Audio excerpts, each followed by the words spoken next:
Hello, I am Ken. What is your name? Hello, I'm Joseph. He's a nice boy.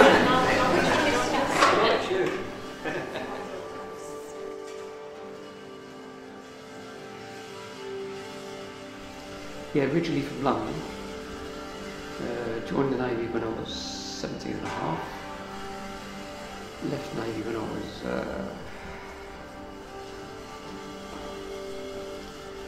about 79, so I was when I was about 32, I think it was. I'm 85, well 84, nearly 85. I'm an ex-nurse. I retired in 82. No, I didn't. I retired in 92. That sounds better. Yeah, 92 I retired.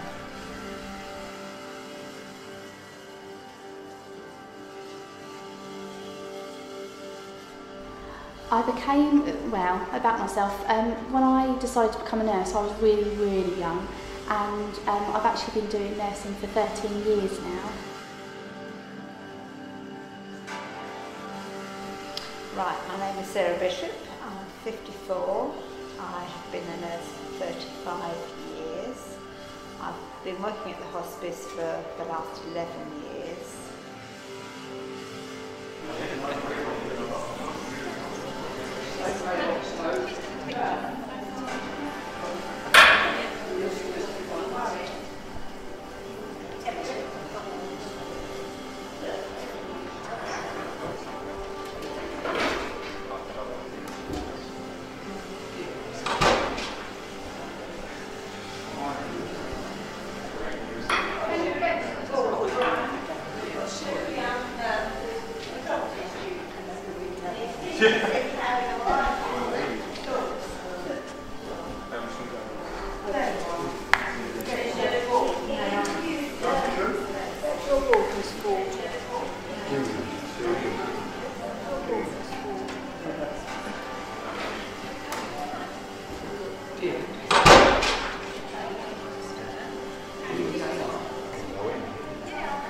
Is that right?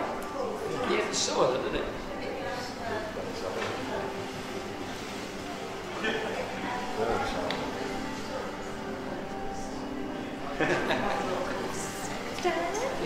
This is Pat. She's going to take you to the massage in that box. Okay. Yeah?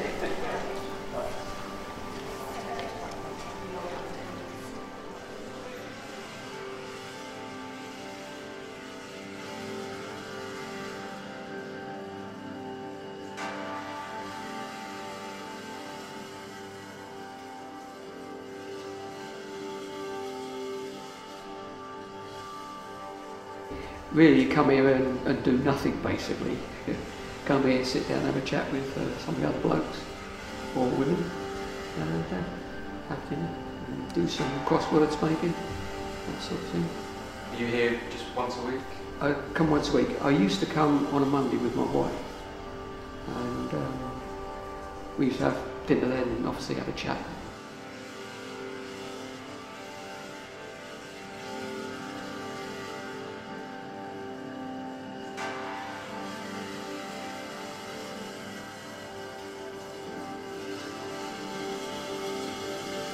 In this job, I basically run day therapy, so we have patients that come in from outside that are under the umbrella of the hospice. They come to day therapy once a week for respite from their relatives. We offer them things like complementary therapy, we give them their lunch, we try and do activities. We sometimes have entertainers. Basically we monitor their medical condition. They can have access to doctors and things if they need it. And try and make it a fun day for them. We try and give them new experiences. We do things that they can no longer do at home, so we've set up gardening projects and things like that, because a lot of them can't garden at home anymore. So last year we did a lot of pot gardening. and then they reap their produce and take it home with them. Anything that they want to do, we try and make it possible for them.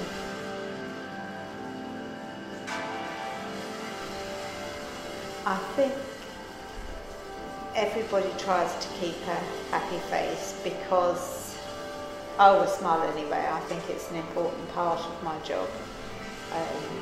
I always wear bright colours to work. I try never to wear black because I think a lot of our older patients associate black with funerals. I wear black trousers, but I think a lot of them have got depression. A lot of the patients suffer with depression, and if you can try and lift the spirits, try and keep their mood up. Laughter is such a positive medicine, and it can really increase the endorphins. It helps with pain relief, and it just, sense of well-being is incredible if you can actually help make it a lively, bright atmosphere. You know, people come in here and their whole persona lifts, and I think that's a huge benefit for patients and relatives. Yeah, I think just walking through the door, people, you can actually feel the weight lift off their shoulders.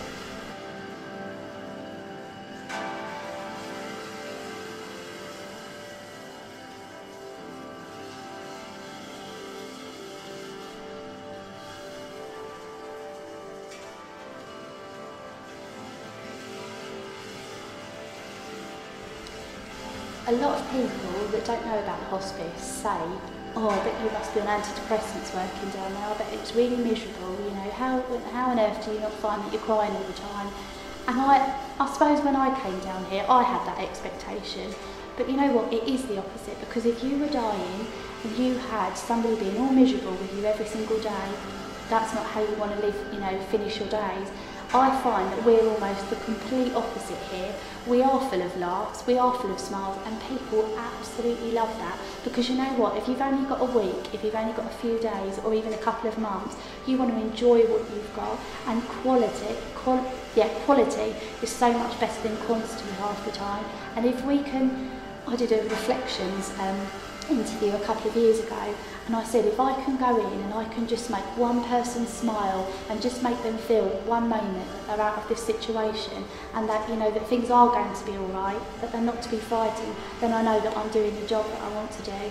And I am bubbly. A lot of people say, oh Laura, you're like a child, because that's me, that's who I am. And I find that, you know, you do have to be careful. Not everybody wants to be happy and bubbly. A lot of people do find that, you know, you do get some patients that are depressed, you know, they just want out, they've had enough, you know. None of us really truly know what the backgrounds are of some patients. People have got their own complex situations, some people have a lot of family dynamic problems, and I think that if we can turn that around here and we can just make them happy and just, you know, give them the best time of what they've got left, then that's so important.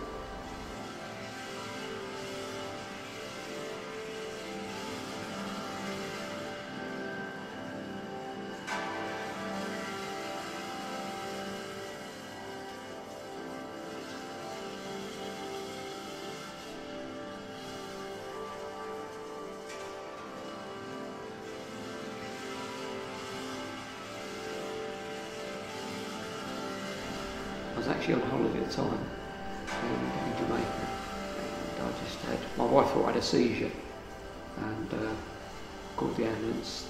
After we paid, they took us into hospital, unlike this country, and then they done a couple of scans, and they found there was a mass. I had a mass in the brain, which could have been there from when I was born. But that was the problem, and when we come back, I saw other seen people over here, and they said it was a brain tumour.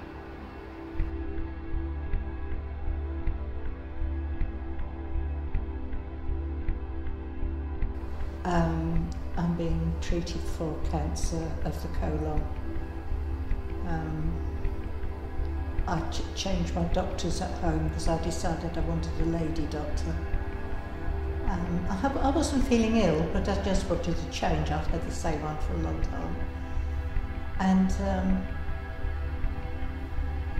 the first day I saw her, we were talking for a little while, and she said to me, she said, "I think you've got cancer." And I said, "Well, I haven't had any pain anywhere." I said, "I'm fine." So she said, "No," she said, "I think we'll send you for an x-ray." And apparently I'd had the cancer for about 10 years. No sign of pain at all, nothing.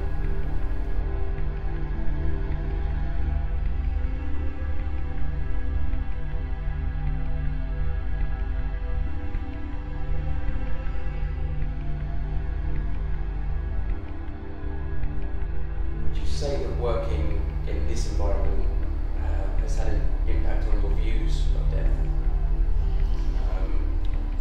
So maybe it made you more numb to the fact, are you more aware of I that? think, obviously, because I've been a nurse for 35 years, death is a normal part of life for me. You know, everyone's born and everybody dies.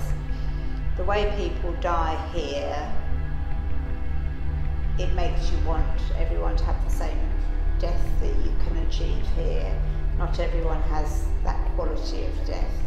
There's different ways of dying, and some people can achieve what we call a good death. You do become quite used to death. I'm not frightened of death. My father died here in April, and obviously you're sad for your own loss, but it was such a relief for him to come here, because I was struggling with him at home. My mum has dementia, and I was not getting any help, so to have him here, knowing that he was going to be cared for properly. We do tend to get a bit of a black sense of humour about death, and that's our way of coping with death. It's like today I've been to a meeting and you have a death list of who's died, in the hospital. That's under our umbrella, so you have. I always say, "Oh, we're going to do death of the day," because my boss is family services, and they're all counsellors and bereavement counsellors and that, and they look on things totally differently to the way that the nurses. Everything has to be deep and meaningful, and whereas I think nurses tend to be a bit more black and white.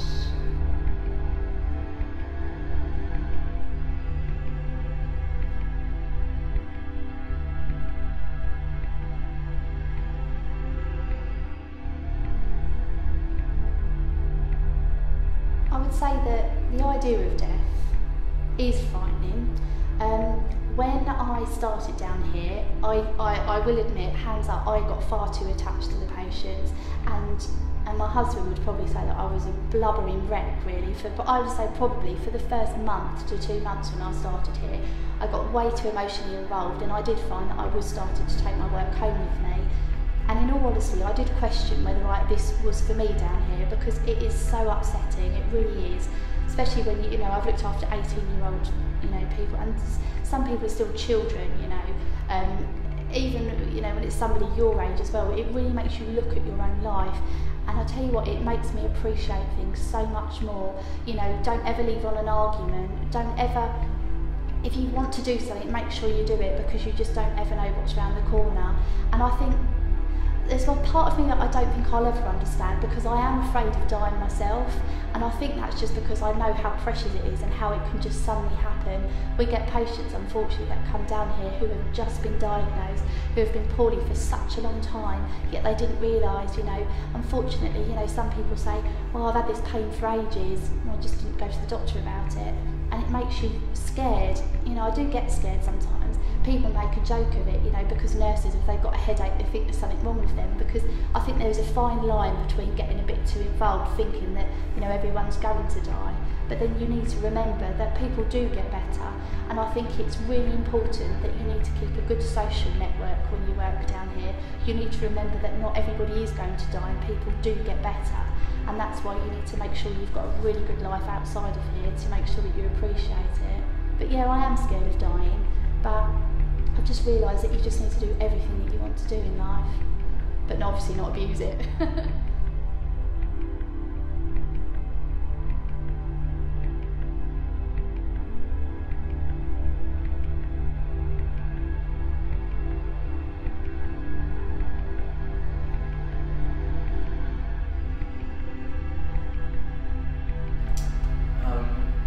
Can you tell me about some things that inspire you, if any?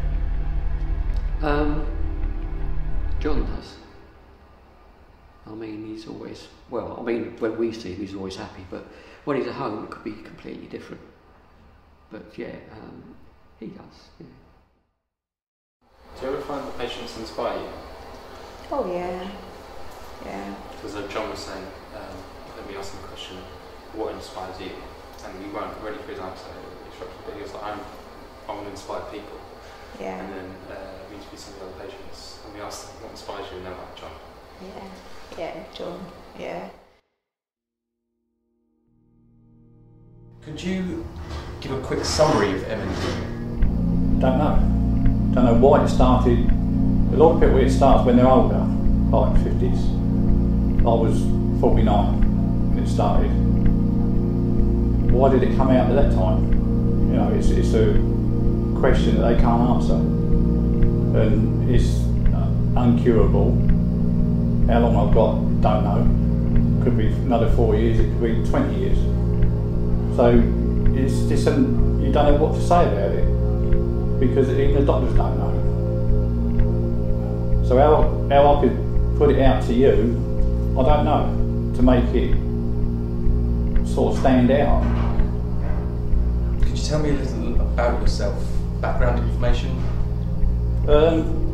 Well, used to work, like, you know, lorry drive. Well, I drove anything, any job out there I've done. Just normal bloke, you know, doing his living, and then this catch this, and it just mucks your life up straight away. And it's not just my life; it's like the wife's, everything. You know, until you get something, you don't realise. But that's it. And the way I look at it is, I wake up every morning, it's a new day. And that's how I look at it.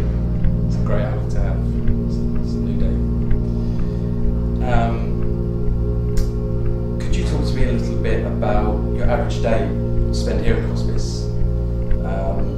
What would you do? Routines, activities? Right, like I say, it's only on a Wednesday we have this where we come in. Usual crowd, same people every Wednesday. We all get on well with each other. You sit there and talk.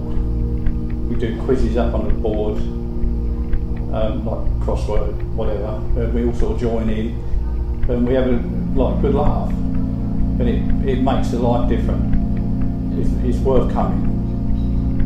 You know, as soon as I walk through them doors, it just feels like something lifts off me, and you enjoy it. And it's such a good laugh and good people, and that's all the hospice staff. They're just good.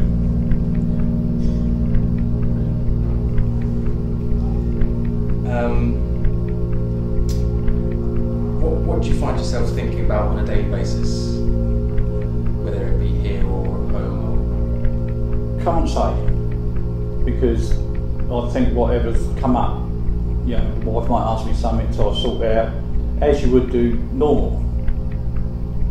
Only thing is, I just can't get out of the chair and get up and do it. But verbally, the same. Whatever comes my way, like now you ask a question, I answer it, till something else comes up. I don't really think, you know, not even about the illness. No, I've got it, live with it, because I can't do nothing else. And I think that's how I stay positive.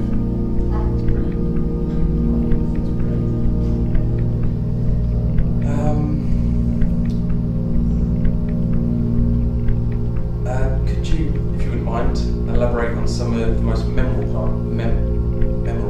parts of your life. Don't know where to start on that. No. There's a lot. I had 2 kids. Nice. In my life, I passed my motorbike test, lorry, car, got married, all good things, you know, holidays. Just a general good life until this. And that's like shut the door, start again. Something completely different.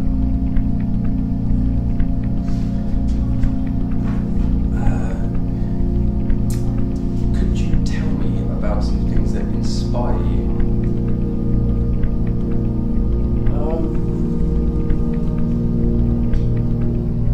Don't know how to answer that. Again, if something comes up in front of me, I'll deal with it then. I'll try and inspire other people rather than do things myself. Give you an example, we had another chap here who had the same disease and he was in a wheelchair and he kept crying all day. That's all he done. And I went to him one day, spoke to him, and I pulled him out of it. He used to come up here, join in with the quizzes, not a problem. He loved it. And that's how I inspire other people if I can. But sadly enough, we lost him last year. But that time I did, it was 6-8 months of improvement for him, which made me feel good. Yeah, because you do that little bit. That's it. On that one. Brilliant. Great answer. Would you describe yourself as a spiritual person? Do you have a faith? No.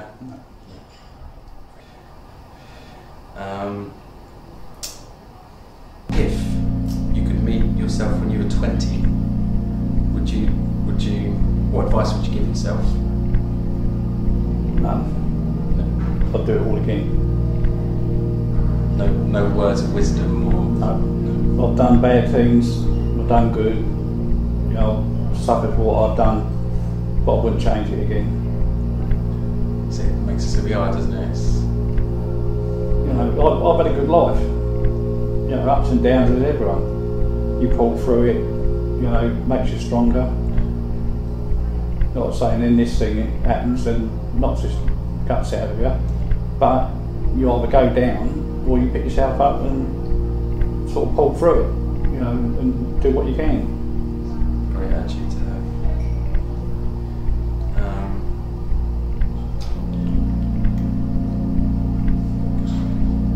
have. Since you were diagnosed with MND, did you have a list of things you'd wish to achieve?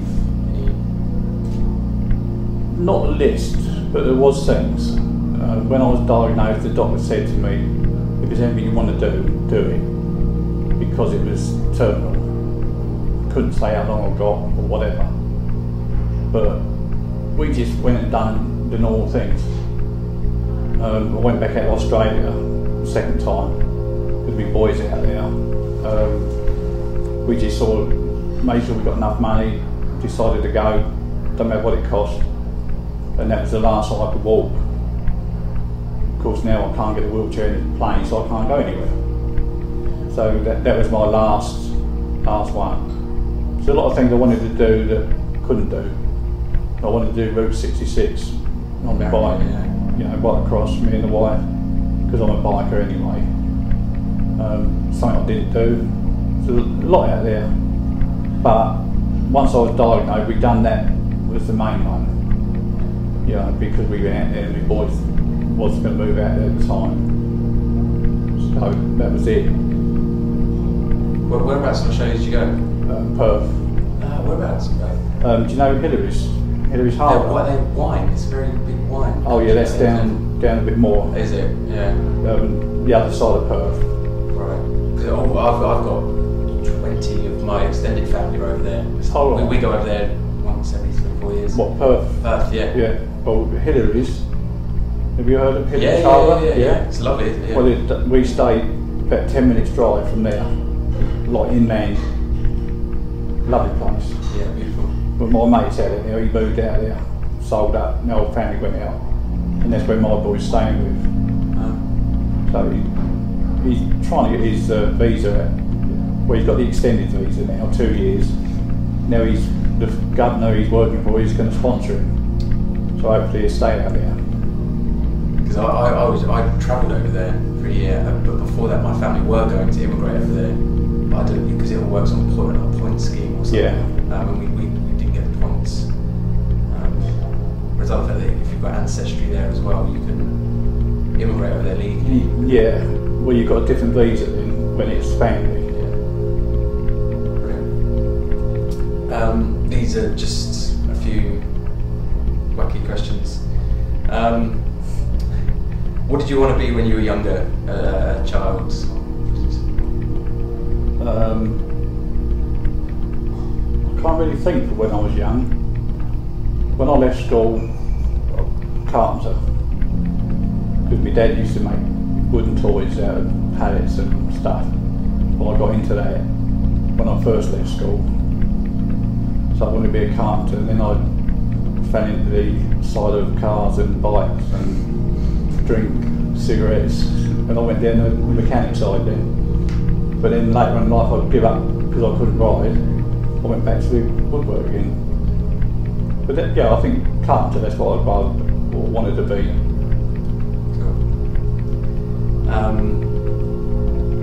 Now this is a weird one. If you could have dinner with anyone, dead or alive,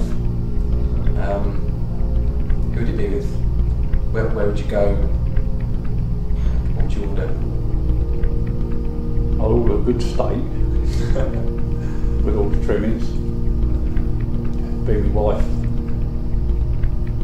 Don't know if there's anyone else I want to be with. So it would be with her. But the place don't really matter. Somewhere perhaps warm, by the sea, tropical. Yeah, to keep her happy as well then. Yeah. Brilliant. Right. If you were given an infinite amount of money, but could only use it for 24 hours, what would you do? What would you like to do?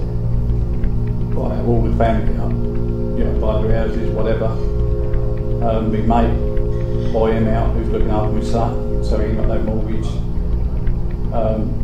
The main thing I would do if I had loads of money is build a hospital, say like Cornwall, near the coast where it's warm, especially for handicapped, because I've got a handicapped brother.